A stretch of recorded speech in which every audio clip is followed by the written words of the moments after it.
سلام ګرانو مینوالو، ستړي مه شئ. په دې هیله چې تاسو به روغ جوړ او خوشحاله وئ او د ژوند شپې ورځې به په خیر سره تېرېږي. روم ټي وي یوټیوب چینل ته ښه راغلاست. ګرانو مینوالو، د پارلمان د هغه وکیل دا شرموونکې ویډیو که چیرې تاسو نه وي لیدلې او د هغه اصلیت او ماهیت درته نه وي معلومه او غواړئ چې د هغه اصلیت او ماهیت باندې پوه شئ، نو په مهربانۍ سره تاسو زموږ دغه ویډیو تر پایه پورې وګورئ. که چیرې دغه ویډیو پوره لیدونکي پیدا کړل نو تاسو موږ ته خپل واتساپ نمبر په کامنټ کې ولیکئ او دغه ویډیو به موږ د کمنټ واتساپ د لارې تاسو ته درواستوو.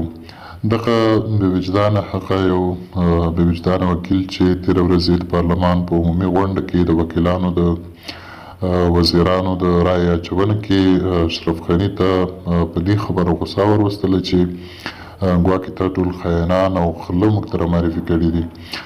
د افغانستان ولسمشر اشرف غني په دې خبره باندې غوسه شو، حتی تر دې پورې چې هغې وینا پرېښوده او له خپل ټیټ څخه لرې لاړو.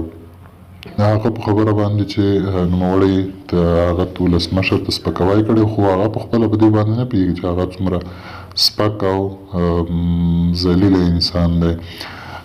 دغه ویډیو دې د یوې ایارنۍ جنۍ سره په خپل اتاق کې کړې ده، په داسې حال کې چې دواړو شراب څښلي دي، شراب خوري، له شراب وروسته دوی خپله معامله کوي او د ویډیو یې له ځان څخه کړي چې دغه ویډیو بیا په سوشل میډیا باندې خپره شوې ده.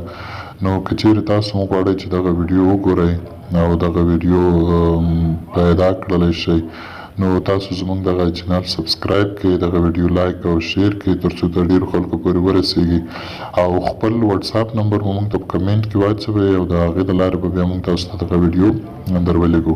تاسو کولی شئ چې له دغه لارې دغه ویډیو ترلاسه کړئ او دغه ویډیو وګورئ تر څو د هغه بې وجدانه په اصلي راز باندې خبر شئ. او وروستیو کې بیا هم وایو که چیرې غواړئ چې دغه ویډیو ترلاسه کړئ نو تاسو موږ ته خپل واتساپ نمبر په کمنټ کې ولیکئ او د هغې لارې به موږ تاسو ته دغه ویډیو درلیږو. خو تاسو باید زموږ چینل سبسکرایب کړئ او زموږ دغه ویډیو باید لایک او تر نورو خلکو یې شیر کړئ.